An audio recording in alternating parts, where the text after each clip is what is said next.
श्री कृष्ण कहते हैं, दोषारोपण एक मानसिक बीमारी है जिससे अक्सर चाहने पर भी हम अपना बचाव नहीं कर पाते और उसके जाल में बुरी तरह उलझ जाते हैं। कांटा चुभने पर कांटे को दोष क्यों? वह तो अपनी सही जगह स्थित था। पैर तो हमने रखा, हाथ तो हमने लगाया। वास्तव में जब हम दोष दूसरों के सिर पर मढ़ते हैं तो कई क्रियाएं एक साथ होती हैं। सर्वप्रथम यह कि दोष दूसरों पर मढ़ते ही स्वयं अपनी दृष्टि में हम दोष मुक्त हो जाते हैं और दोष दूसरे पर आ जाता है। फिर जब दोषी सामने होता है तो हम फौरन स्वयं को सामने वाले से योग्य और श्रेष्ठ मान बैठते हैं। याद रखने की बात यह है कि योग्यता और श्रेष्ठता दूसरों में दोष नहीं ढूंढती बल्कि अपने दोषों को तलाशती है, खुले दिल से स्वीकार करती है। यही स्वीकार हमें आत्म सुधार का अवसर देता है और श्रेष्ठता के द्वार स्वयं खुल जाते हैं। दूसरों को या परिस्थितियों को दोष देना जिम्मेदारी नहीं लेने का एक आसान तरीका है।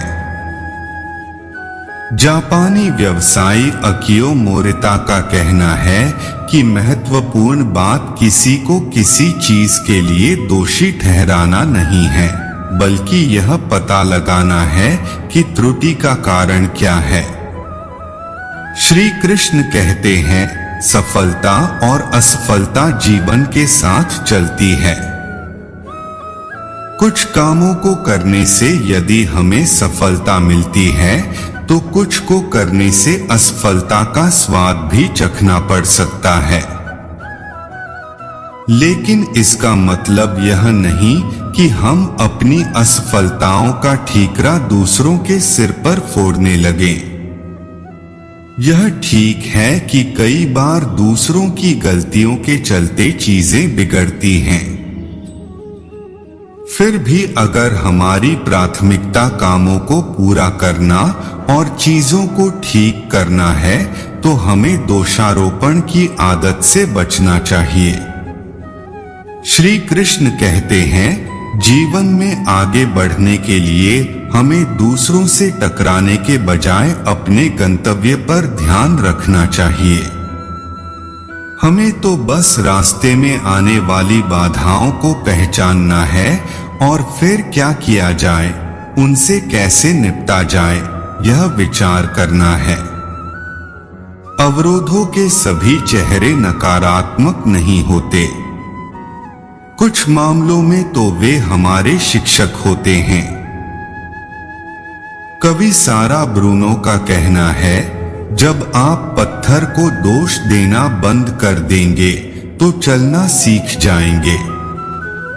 अगर हमें लगता है किसी का व्यवहार हमारे प्रति अनुचित है तो तुरंत ही इस निष्कर्ष पर नहीं पहुंच जाना चाहिए कि सारा दोष उसी का है। अपने आप पर भी विचार करना चाहिए।